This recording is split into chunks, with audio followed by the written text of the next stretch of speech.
So this is a Parsha Shiur, and we're going to talk a little bit about Parsha. The Parsha this week is Parshas Pekudei. Okay. Parshas Pekudei, right, which is of course the last Parsha in Sefer Shabbos, and it has several interesting things. I remember the rabbi talking about Parshas Pekudei and introducing it with as a Parsha that only an accountant could Any accountants here? because it has, just all the various accounting, plus so much of this, so much silver, so much gold, so much this, and counting for that, and reducing this number, whatever. But then talks about the Pekudei Kahuna again, like Yaakov was a repeat.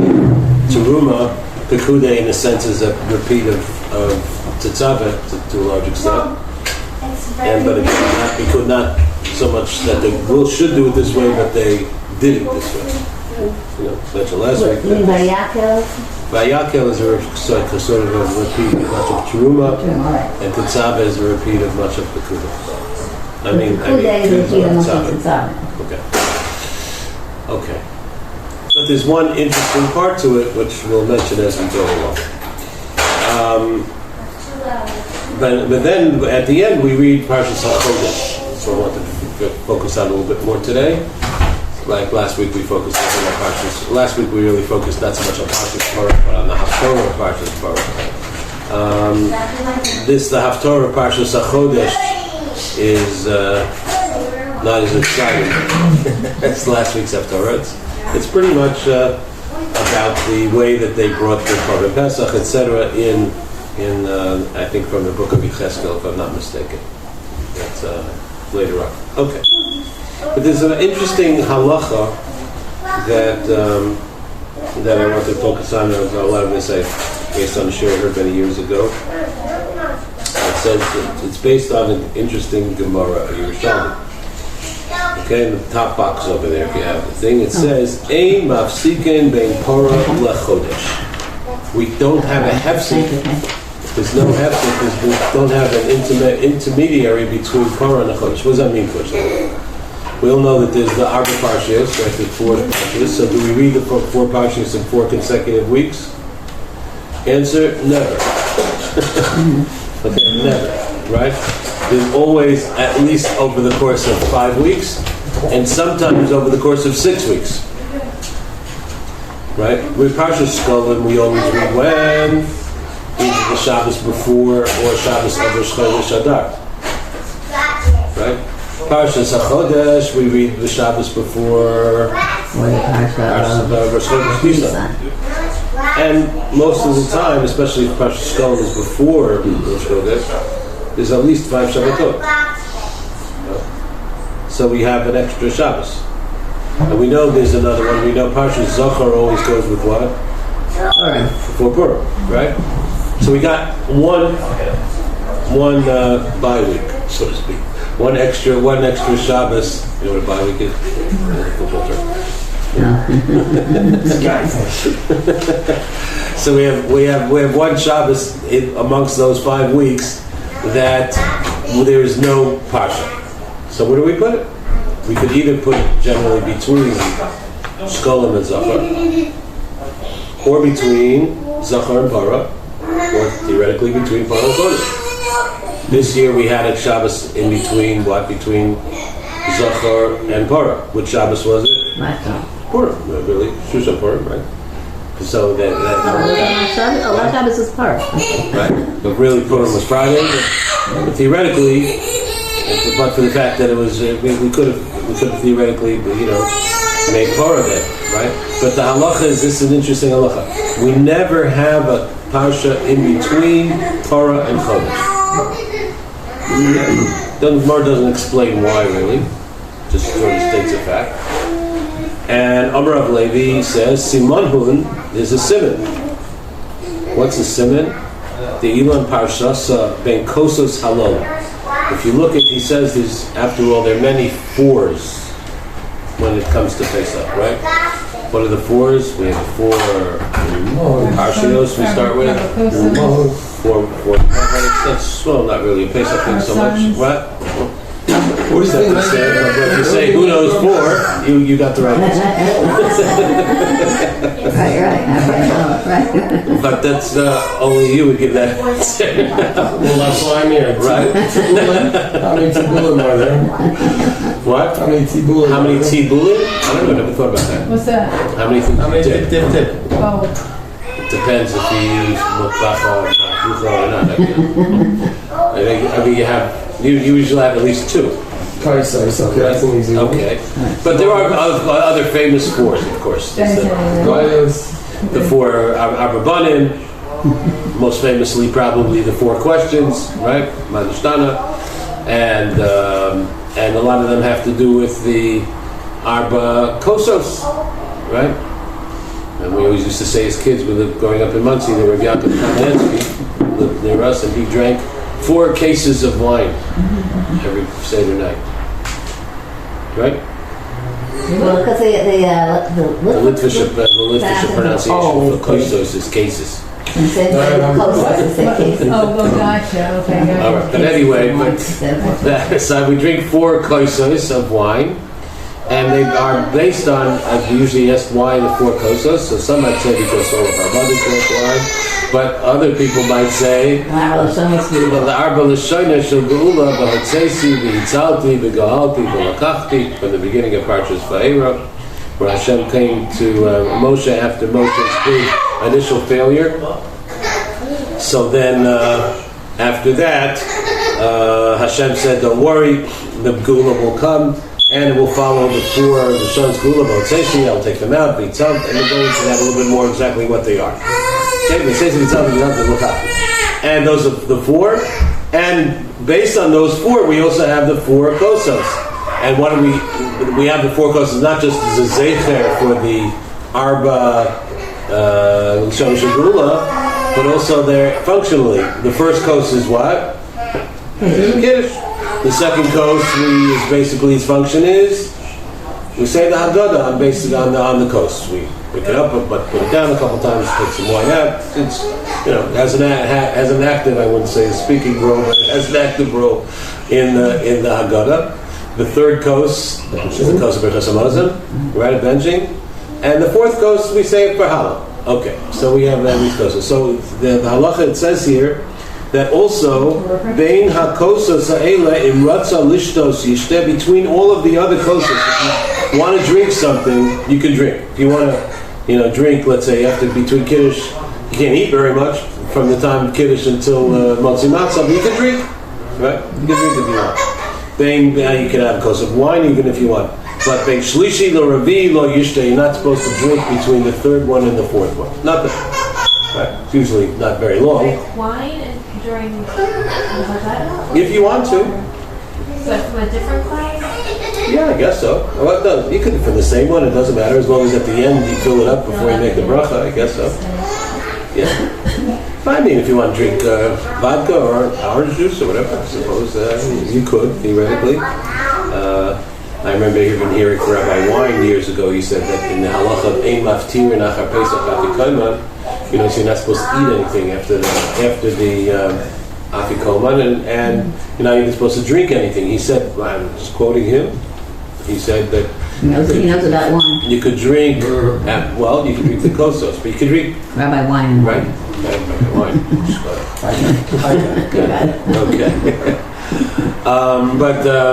So after he said you could drink water and you could drink even coffee or tea. He said. And he said why? And he said the reason he said was because the reason of Ein Maftir Nachar Pesach is because the taste of the matzah is supposed to stay in your mouth, but Pesach thick coffee and tea has no taste. That's what he said. I don't know. Anyhow, so. But be that as it may, we're not supposed to drink between the third and the fourth. Again, no reason given really, and the Gemara just says you shouldn't do it. It's not very long though. What? It's not very long. It's probably the least time between the kosos of But nevertheless, you shouldn't do it. You shouldn't drink between the third and the fourth. Okay, so we're going to look into why that is and what's that about. Maybe it's teaching us a deeper lesson. Okay. Okay. So we're going to go off on a tangent here a long tangent and come back to that, and perhaps I think it's an interesting sugya. Okay, and that sugya is the sugya of karbanos, which really begins next week. So we'll talk more about karbanos, Mitzvah Hashem, one of my favorite topics, even though for most people it's not a favorite topic. But I think there's a lot to say about it. But this is one of the more interesting aspects of karbanos. Why do we bring karbanos? Okay, why does Hashem need us to slaughter an animal and throw its blood on the mizbeach and bring the fats over here and put the meat up there? And it seems to us, people who live in this time, a very odd, at best, thing to do. Some people are very, actually, if they'll be honest, very disturbed by it.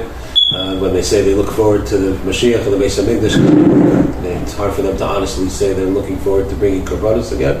And in fact, of course, the Reform and Conservative have officially said that's primitive stuff, not for us. I'm not going to do that anymore. We've moved beyond that. That's actually one of the. If you ever looked at a conservative siddur, it's very similar to our siddur, but there are a few telltale places, and one of the telltale places that it's different is when Ritzei, in the Tefillah Ritzei, the Shemon Esrei, right, and then we ask Hashem to bring back the avoda, the Isha Yisrael. They take that out. Not Which part? Isha Yisrael. Isha Yisrael. Isha Yisrael. We're not looking forward to bringing the fire sacrifices of Israel back. It's not on our agenda. Right? Okay. Anyway, so and so what we is take out the Reform and Conservatives. What? And ours, we leave out the Reform and Conservatives.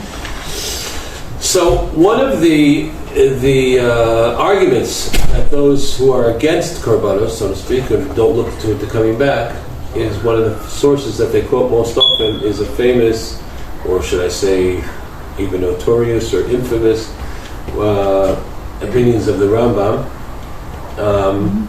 And we're going to look at it, okay? And it's in the Moreh Nevuchim. One of the reasons that some people have some trouble reading the Sefer, because sometimes it says things that are very non-yeshivish. The second box. I only have 3 boxes, and the second one, okay? So he's talking here in Moreh Nevuchim, a lot of it is about, bringing reasons for mitzvahs.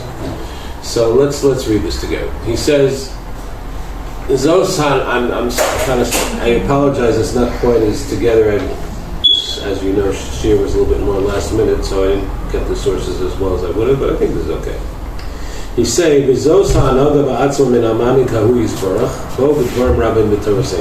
Hashem follows this way many times in the Torah. What is that? What am I talking about?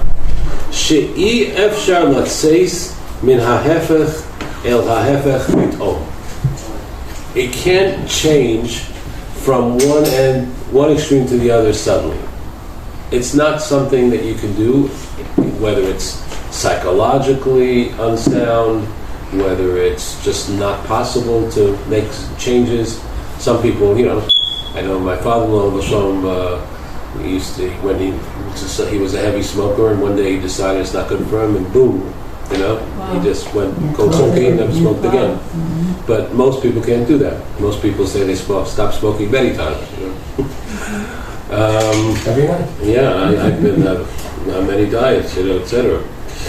It's not something most people can do. And he says, and you can't do that.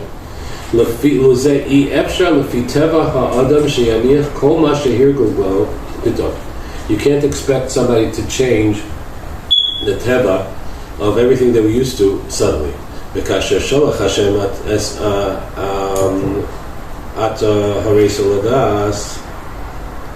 Right? And when Hashem said, I hope I didn't skip over there, that He said this, that you're supposed to see something, and it should be Barmachas Kon V'Gei Kadosh, etc. Okay, fine. He said He wanted us to do all these things, to be close to Hashem. And at that time, what was that? There was people, even before the Torah came along, people believed in serving God in some form or another. Okay, the Omar, it says, Shahayu Regilim Bo in the Havoda. They should take an avoda similar to the one that they were used to. Avoda the one that they knew was around them. For instance, and what was that? In all the cultures and the pagan cultures of the ancient world, what would they do? Lahakriv mine valichayim, right? They would take animals, in the places where the Heichalos, where they had their various temples, where they put up their idols. They would bow down to these idols, and they would bring pagan offerings before them. And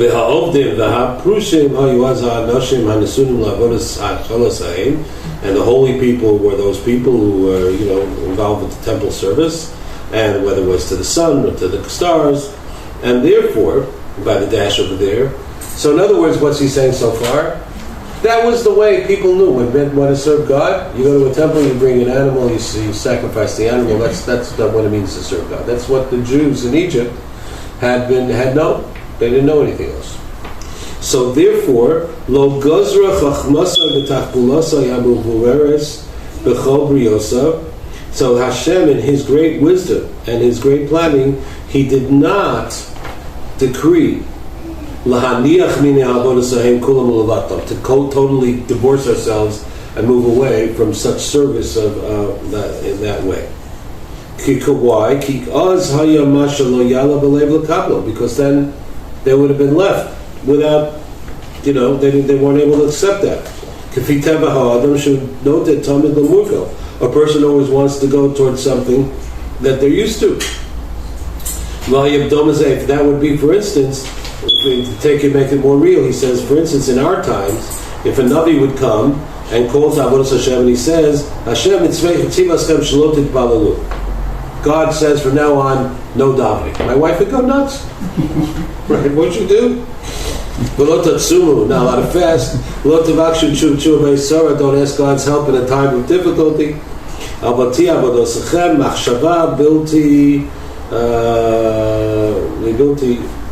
Missing something there, right? Mm-hmm. And just and that's actually what the Rambam believed, by the way. And he says it in several places that the ultimate avodas Hashem is there mainly to basically that we should use our intellect and our rationale and to philosophize about Hashem and understand Him on the deepest levels. That's really what it is. One of the other notorious things that the Rambam wrote, so to speak, was at the introduction to Mishnah Torah, his magnum opus, his halachic work. He said, "Why am I writing this? I'm writing this because if you read the Torah Shebechsav, written Torah, and then you read my book, right? And my book has all the halachas, and he famously did not bring sources, and he didn't refer back to the Gemara, etc. He said, the Chachamim said, trust me, I know this. So you do this, you read the Torah, and then you already know all you need to know in terms of halacha l'maisa, everything you need to know. From now and then, you can spend your time studying philosophy. That's the ultimate avodas Hashem. Yeah. The Rambam was almost put in cherem for that. His books were burned, and and actually the biggest revenge on the Rambam was dafka.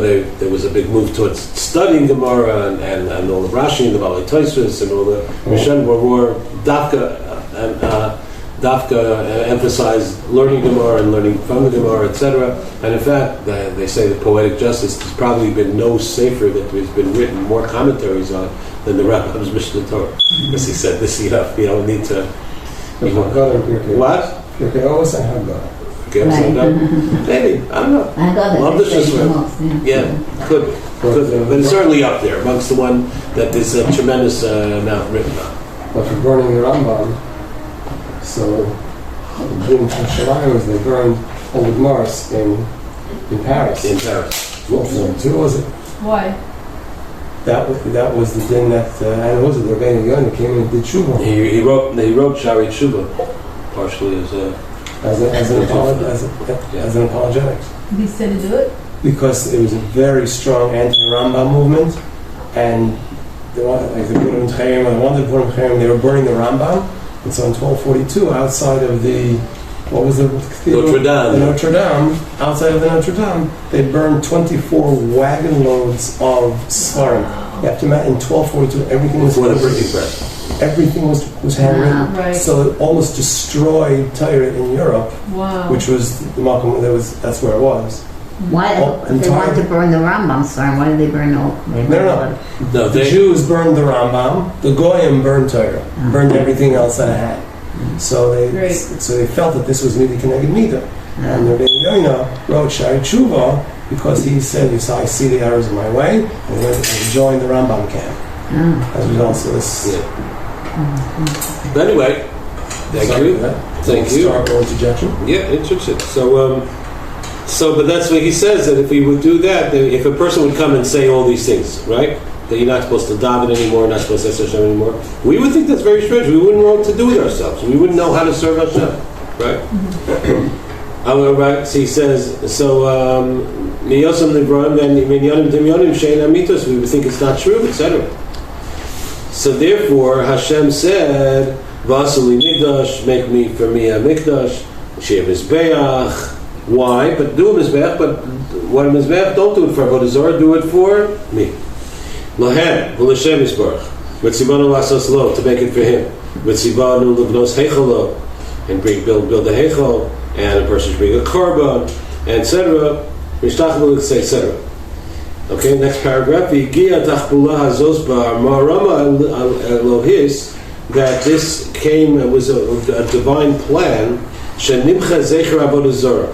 This was a backwards way of getting rid of Avodah Zarah. In other words, you don't need Avodah Zarah anymore. You want to bring that animal? Bring it to me. Don't bring it to Avodah Zarah. V'eskaima hapina hagdola hamitis b'nasa, and it was successful, but mostly, although it took a long time, and therefore people would be able to come close to Hashem, and v'lo yivruchu hanefashos v'yishtomamu b'batal ha'avodas asher hugelu v'lo nodu b'avodas zulasim. The people wouldn't be too, they just would be too jarred. That's not the right word. It would be too jarringly difficult for them to completely change everything that was. Okay?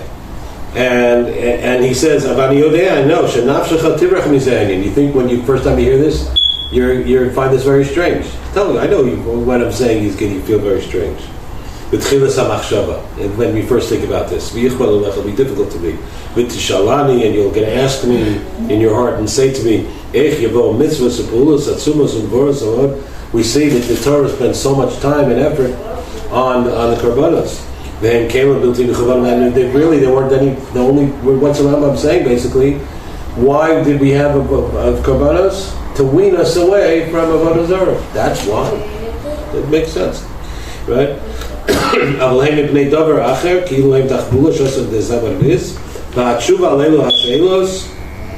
And I cut out a bunch of things here, it was very long. Who's this? The Rambam, Moreh Nevuchim, right?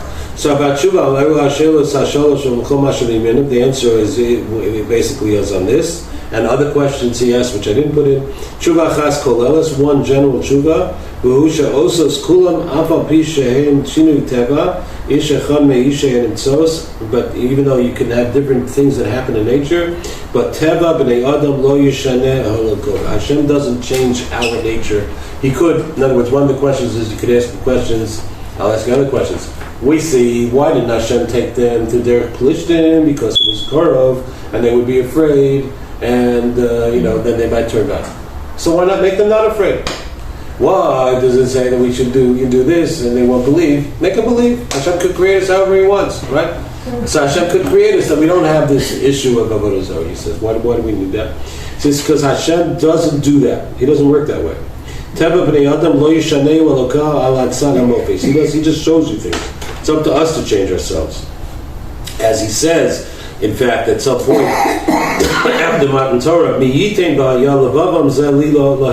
if only they would be thinking this way all the time. I know they're not going to.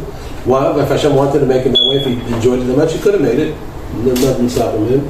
But therefore, He does it this, and that's why we have this, and that's why it can move Onesh, because we have free will, etc. And the law martis not because it's difficult for him, etc. And that's why, really, the karbanos in when he's saying really be'etzam aren't so important, perhaps. And in the final paragraph he says, and that's, you understand maybe, but in Nevi'im, for instance, there's sometimes when people misuse the karbanos, how did they misuse them? Like, for instance, in the final chapters of Yirmiyah, right, where Yirmiyah had been telling them again and again, you know, you guys have become corrupt. Here's Avodah Zarah. The people aren't treating each other properly. People are doing this. They said, we don't know what to worry about. We have Heichal Hashem, Heichal Hashem, Heichal Hashem. He said 3 times in one pasuk. We have the Beis Hamikdash. All we have to do is go there, give our contribution to Beis Hamikdash, throw some meat at God. You know, that'll make him happy. We have nothing to worry about. Yirmiyah, go home, leave us alone.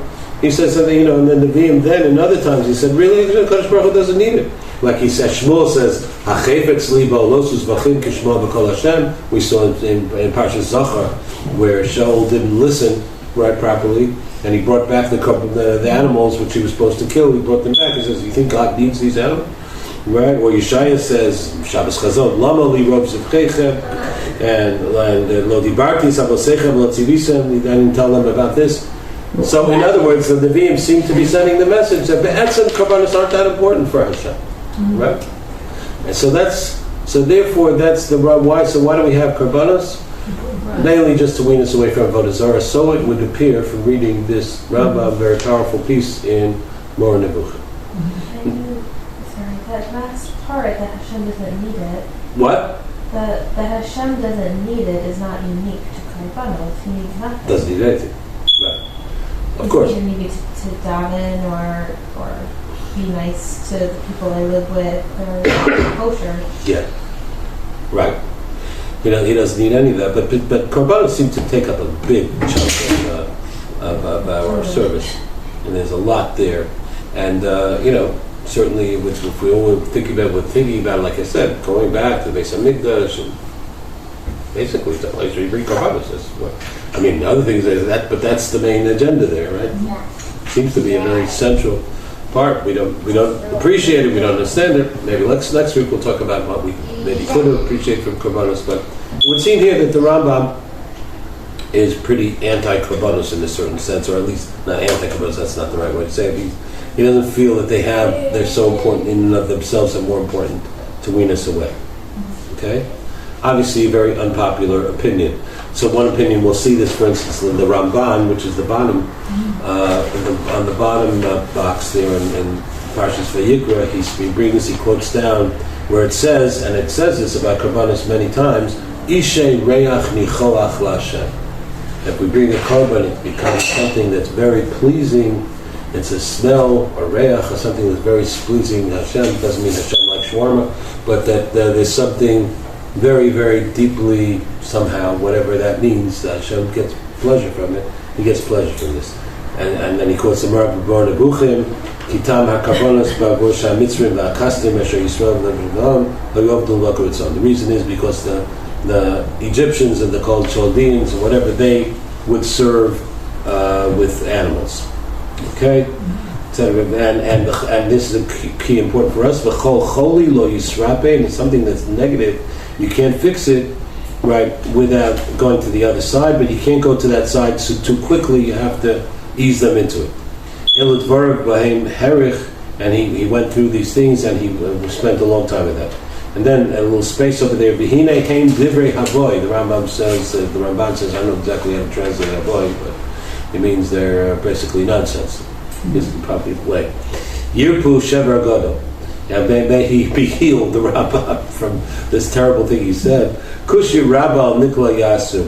Shulchan Hashem L'Goel. He made like this, the table of Hashem, something repulsive.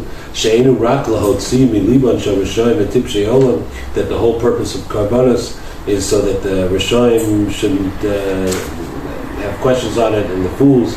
But the pasuk says, Lechem yishtei re'ech l'chel Hashem. וגם כי לפי שטוסם של מצרים לא תשרפי מחלוסם בזה, and according to the shtus of Mitzrayim, the only way they'll get healed is if they, throw animals, etc., and on, skipping a little bit. V'aseh ha'egel zavchulo ba'rat maskir shoyim akrivim l'levana. They would, etc. They would serve the sun, serve the moon, right? He said it can't be that that's, Torah is too central to the Torah. And then he brings an interesting proof beyond that. He says it's a little bolded. V'hi Noach b'tseso min ha'achteva shum shloshes banav ein ba'olam kasdim or mitzvah. When Noach served karbanos, when he got out of the teva, he didn't do that, because of the mitzvah. There were no mitzvah.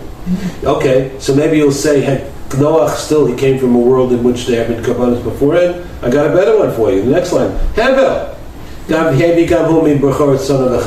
Hevel brought karbanos. Were they trying to do that to, because that's what they were used to from the mitzvah? That doesn't make any sense at all, right? And furthermore, the lashon of karbanos, karbani, lachmi, leishai, reach, lichoch, chalila yeh b'shum toelis b'ritzon rak shulis avodah midas. Chalila, that should be the only reason. So the Rambam is not very pleased with this Rambam and Moreh Nevuchim, nor are most sources. Right? These were agrarian societies. So, in agrarian society, animals were part and parcel of the everyday life.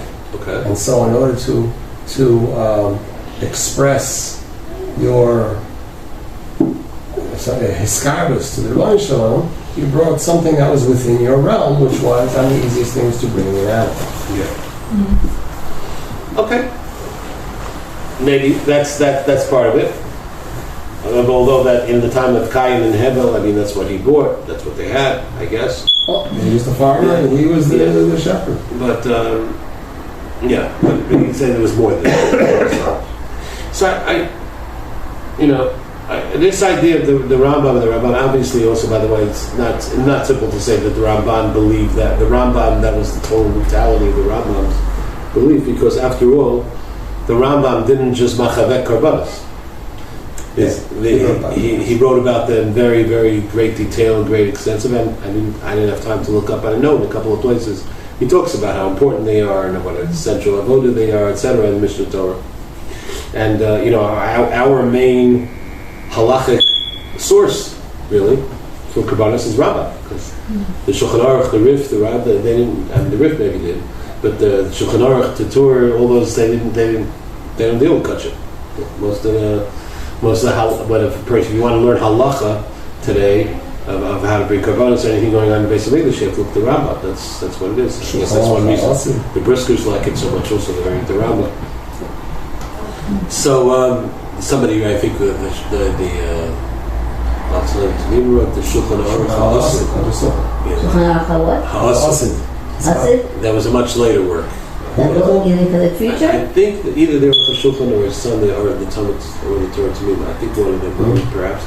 I know the Chafetz Chaim, certainly he was trying to get people to learn for Kachim, and so they could be ready to when the basic English comes. It comes tomorrow. What do we do? We need to have a couple of people who are trained. And Baruch Hashem, particularly in the old city today, there's a yeshiva of Torah Kohanim that they really study practically to do. That's Eric Kohanim. Yeah. Okay, but so the Rambam we have it in that sense, but I wanted to. What does all this have to do with Parshas Para? Parshas Pekudei? What? Pekudei or Para? Pekudei and Parshas Para and HaChodesh. Oh, okay. I started with Para and HaChodesh, and I did Ein Mafsikin Bein HaPara LaChodesh. Right. If you think about it, because one of the main things that the Rambam is saying over here is that if you have a certain way of thinking about something, or particularly if your divine service, if your avodah was supposed to be in a certain way, and you want to change it to something else, you can't just take away the earlier one immediately. You can't leave a vacuum like that. Because people won't know what to do. And the way of the Torah actually was a whole new way of looking at the world. And that's really what Parshas HaChodesh is about. I didn't bring it here, but if I can assign you homework, so to speak, I would say that one of the most important chapters in all of the writings of Rav Hirsch is his explanation of the mitzvah of HaChodesh Hazeh Lachem. Okay, HaChodesh Hazeh Lachem, he describes as, what's the biggest question that everybody asks about, including Rashi, about why HaChodesh Hazeh Lachem? What's HaChodesh Hazeh Lachem? It is the first mitzvah, right? And already the first Rashi on Bereshis Perek Aleph Pasuk Aleph asks, why does the Torah start there? Why doesn't it start with HaChodesh Hazeh Lachem? Why should it start with HaChodesh Hazeh Lachem? It's the first mitzvah. There's Bris Milah, there's Ger Anosha. We're not chayiv on them because of that. There's all sugya, about that. But basically, the first mitzvah that Klal Yisrael received was the mitzvah of HaChodesh Hazeh Lachem. Right?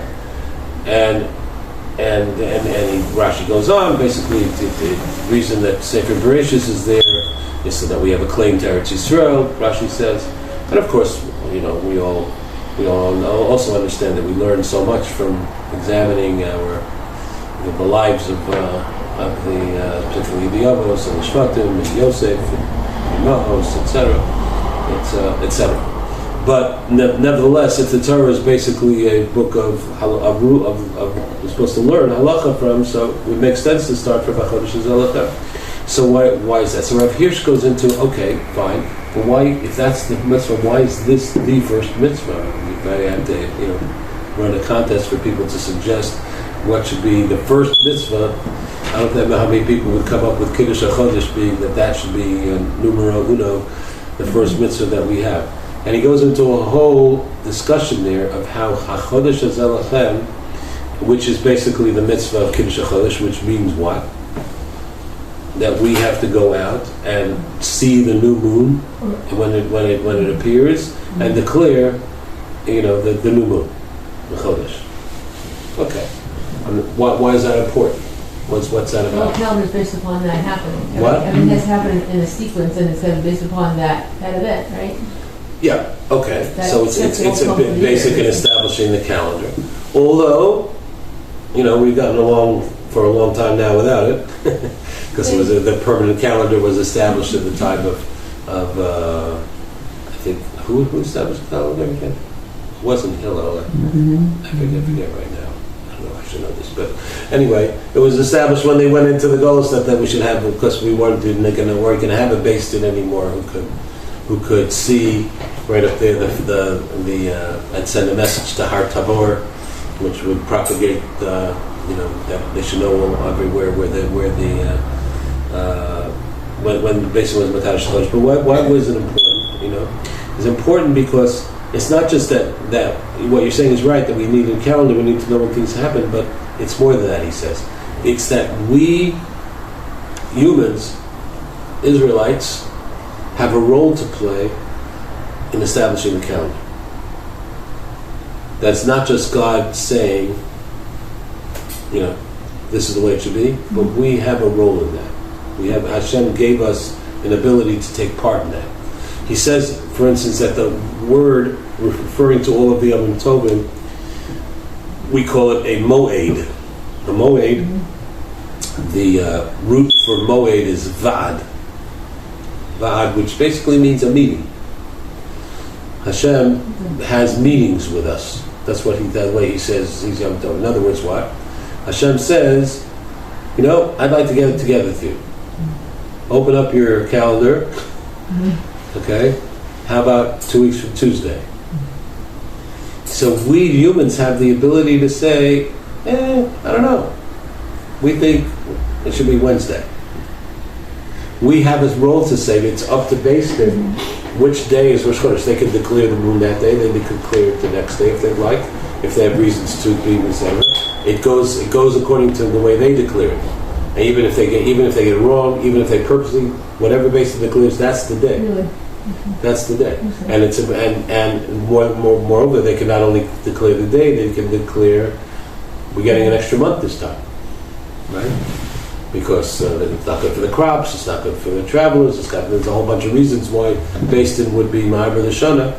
And one of the main reasons, of course, being, what's the main reason why they introduce a month from time to time? Pesach has to be in the Aviv, Shmar Chodesh Aviv. It has to be in the spring, and the lunar year is 11 days shorter than the solar year. So every year, if it's just 12 lunar months, we lose 11 days. So every so often you have to add in. So the lunar year and the solar year stay in sync. and there's a 19-year cycle, and in fact the whole science of how they did it, etc., and how they knew the calendar, how they knew exactly, the period of the lunar cycle, etc., was a tremendous chachma, to which the Torah says, Ki hi chachmaschem uvinaschem la'inei ha'amid. That's like an incredible thing. Even scientists today are amazed how did the Jews thousands of years ago, without telescopes and without know exactly how long the lunar cycle is. It's people who know about it are very amazed that they were able to know that, and they knew it from the Torah somehow. So this HaChodesh Zalachem is our Hashem saying, I want to meet with you, but I don't want to impose myself upon you. You also have a role in deciding when we're going to meet together. We're coming together now for Pesach to renew our relationship, Chodesh, etc., and Ischachus, etc., everything that Pesach is about, renewal.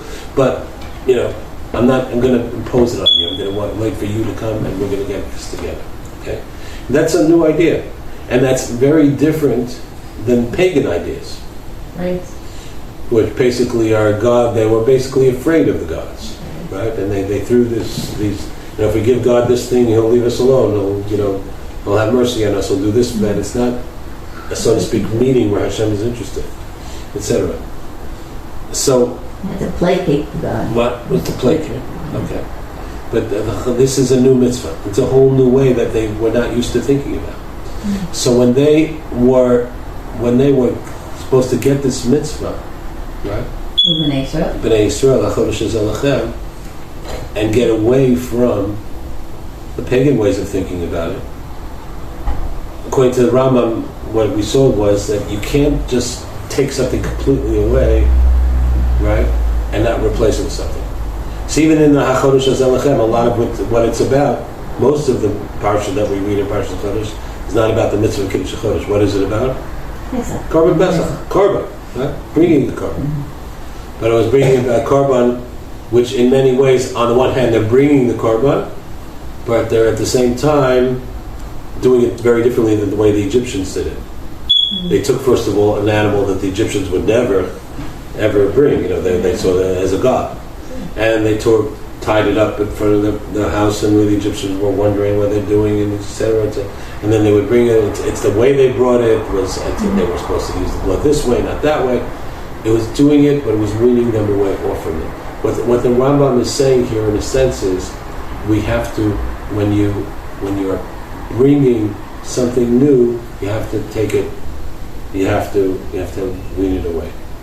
You have to do a slower process, and that relates very much to some of these other things. Hashem says, "V'hotzeisi v'itzalti v'galti v'lakachti." Right? What's hotzeisi v'itzalti v'galti v'lakachti? Hotzeisi, it goes back to, I think we may have talked about this one of the parsha way back when Parshas Lech Lecha, where we talked about the Bris Ben Absar, that HaKadosh Baruch Hu said that told them at that time that I'm going to send you into Mitzrayim, right? Va'avodum ve'inu osam.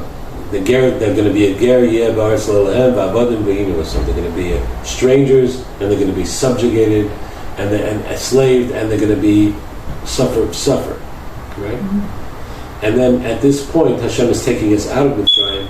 So He takes us out of Mitzrayim in reverse order. First of all, Hashem took us out of the suffering of Mitzrayim. Then was Vehitzalti, He took us out of the being Me'avodasa, from the being slaves to them. And then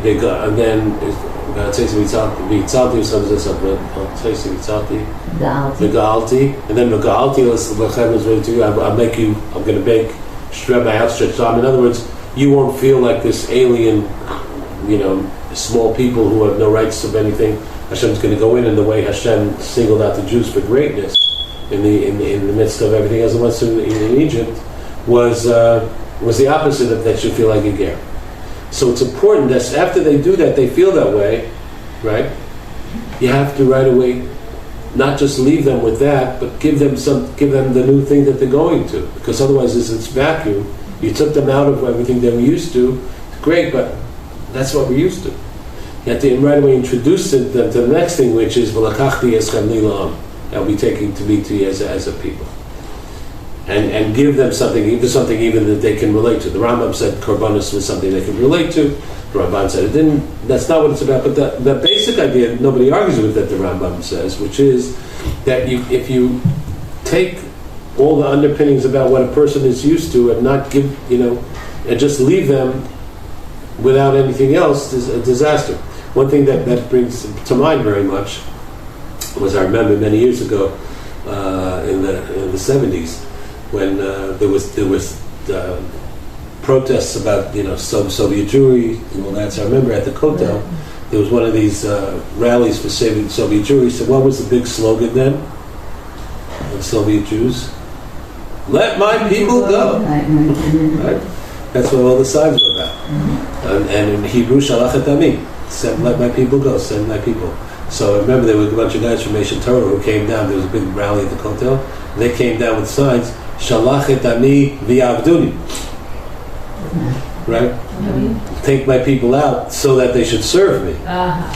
Because I think all of us know that the story of Soviet Jews who came out of Russia is, from a Jewish perspective, not necessarily a happy one. No. They came out, and then they came to America, they came to Israel. And so what? What? And so what? And what? And so what? Yeah, I mean, okay, so they're not being persecuted as Jews anymore, but Jewishly, a lot of them actually became even more assimilated than they were in Russia. They were Baruch Hashem, there are some efforts to bring Soviet Jews back, but many of them, are very fear far. and all that stuff, fear and being ostracized helps people move together. Routinely, but when you go to America, why need it anymore? So, the protections anymore, don't need the community anymore, because I'm Canadian American, and they just toss it. I mean, here in Israel, certainly one of the biggest problems in Israel is Avigdor Lieberman. He's people like that. He's a very bright guy, whatever, but he's a murderer. But he's a Soviet Jew who never really, not only wasn't given, he was given a negative of whatever about religion, and he's utterly anti-religious and leads a lot of people in that direction. So there's this to send my people out and take them out without giving them the thing to go to, you're not necessarily doing them a service. So therefore, we shouldn't have a hefsek between the third cup, so to speak, and the fourth cup, and that relates to Parshas Para and Parshas HaChodesh, and leads to the third cup and the fourth cup, right? The third cup and the fourth cup, we could say just because of Yitzhak Yitzhalti. I guess you could also say, I'm trying to remember now, some of the ideas, that the beginning is Kiddush, and then we eat Berachas Hamazon, and then etc. And then, but to go, you have to take that into Hallel. There shouldn't be a separation of just what was in the past. Really, what's in the Seder, it's obvious when you think of it, but a lot of people don't think of it.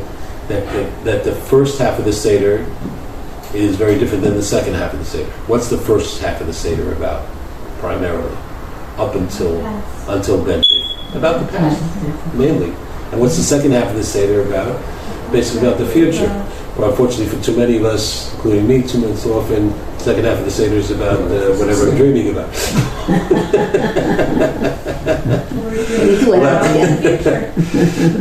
What? The future. Yeah, but it's all about the future. It's all about the base of Makarov, the Chadgad, Kilana. It's all about that, looking forward to the future, looking forward to Yemos HaMashiach, really. That's what it's about. I love right? that. What's My that? favorite part is doing the dishes after this. That's my favorite. I thought it was saying share a shiurim with your wife. What? That's my other favorite part. Yeah. After I do the dishes. But so it's about, we can't just say thank God for getting us out of the past without moving on towards the future, right? Or else we're missing the point. It's not just about remembering the past. It's the only point. The reason it's important to remember the past is to take it so it should inform where we're going in the future with it. That we had all that, right? As it says really at the end of the Maggid, I forget. Then we thank Hashem for all this, for giving us this opportunity to to go forward, and therefore we look forward. We look forward to the future, right? That's the point of it all. Right. So we don't want to make a hefsek between the past part and we right away move into the past part. And then you could say this. I didn't prepare this well enough, but I remember hearing a very nice connection also with the Arba Parshios. It's like that also. That if you look at Shkolim, right, it basically looks at starting to get the basic ideas together of getting us ready to prepare for what we're going to need for Pesach, and then Zachar we get rid of Amalek, and then Parah we purify ourselves. And when we're getting all these ready, we should. That's basically getting rid of all the negative stuff, getting us ready for something new. But we shouldn't have a hefsek. We should move from that into HaChodesh HaZalachem, into this new way of serving Hashem, of Kiddush HaChodesh, of recognizing the meeting that we're going to have to Hashem, and not to have a separation in between them. You should not to leave that vacuum, not to do what the Rambam says was the idea of not leaving them from taking away from Karbanos when they weren't ready yet to accept the new way of serving Hashem. To bring them, so therefore the Hashem, according to the Rambam, says in the Moreh that he needed Karbanos to bridge that gap. Rambam said he didn't need it, he did need it, whatever. But the idea is that's important to connect the future where we're going to with the past, and that's why we don't have a separation between Parah and HaChodesh. And that's also, in a little bit in the Parshas Shiur, just to end with that, which is one phrase in Parshas Pekudei that gets repeated again and again and again, over and over, if you look at it. And that phrase is what? No, not Kasher Tzivah Hashem. Kasher Tzivah Hashem es Moshe. That's it. Kasher Tzivah Hashem es Moshe. If you look at almost every 2-3 psukim, they did this, they made that, Kasher Tzivah Hashem Moshe. They did this, Kasher Tzivah Hashem Moshe. They did this, they put this together, Kasher Tzivah. Okay, we got it. What you say again and again and again? Why does it say it so many times? And part of that is because what's that about? What was the ego? Well, I'm sorry. What? I'm giving away the answer. What was the one of the primary reasons that Hashem asked us to make a Mishkan? It was sort of a little bit like what the Rambam was talking about, and he mentioned it here, right? People had come, and they came to Sinai. They served Hashem. They saw, arguably, we believe that was the most amazing thing that ever happened in human history, the day of Matan Torah, when Hashem revealed Himself. But nothing like that ever happened before or since. That it's that event, the revelation at Sinai, that's the source of it and the main basis of all of our faith. Right? And they were there, these people themselves, right in this place. In 40 days later, what are they doing? Right? What are they doing? Right? They're serving an idol. So however you understand the idol, right? There's something one thing you see here is that they immediately went that they needed to offer something, right? And that's sort of a little bit of a proof of what the Rambam is saying, that this is the way that they knew about how to relate to God, right? But what did they do? They went and they formed for themselves, well, we don't know what to do, so we're going to form this thing, and we're going to make this, and we're going to bow to it, we're going to prostrate ourselves before it, and we're going to serve it, right? And that was a terrible avera. Perhaps an understandable avera. But what Hashem did here, what did He do? He said, okay, you did an avera, you're doing tshuva, fine. But what did He do? He didn't just say, okay, no more, you don't need anything like this, you don't need any symbol, or you don't need anything for you to focus your attention on. No, He said, you need something. Right? You can't just think, like today we're used to serving Hashem, He's up there, and we don't have any, we have a shul, but it's nothing like that. But that time they really needed a place, a physical, tangible, practical place that they could actually go and think about Hashem being there and bringing their offerings and bringing whatever it is to that place. However, with a big difference. One of the things Rav Hirsch says very often, he says, is that Judaism is not a religion. What does that mean? What is a religion? A religion is a way in which humans come and they want to serve God, so they come up with all kinds of ways which they feel are going to be spiritual, meaningful, moving, whatever, for them to feel that this is the way they want to connect to God. That's not what Judaism is about. What Judaism is about is God coming to us and saying, you want to serve me? This is the way I want you to serve me. I want you to do X, I want you to do Y, I want you to do it. Now, of course, we can and should put some of our own feelings and thoughts and whatever into our service. We shouldn't just be robots. But our greatest avodas Hashem is to do what Hashem wants of us, not to do what we want to do. Right? So that's, and to do it in the way that we can do it the best way. So that's why whenever he said to them in that time, you want to serve me? Okay, here's something that you do, but everything was done exactly kasher tzivah Hashem is Moshe, kasher tzivah Hashem is Moshe. We do it not because we're making it up, because this is like what Hashem commanded us to do. And this is what Hashem commanded us to do it like this, and to do it like this, and they were very affirming again and again and again, this is the way to serve Hashem. And that's what Parshas Pekudei is all about. So it's going away from the Egyptian way of doing things, going into avodas Hashem, but not going in akatsa lakatsa, sort of replacing it with the service of Hashem in this way, and that's so we're not mafsik between para and everything that comes before it. But HaChodesh, as we go into the service of Hashem, bring in Elul, etc. I'm not Elul, Jisa. And we don't stop between the Hitzalti and the Lakachti. The Hitzalti and All the other, right. So Those all go together. And that is basically that.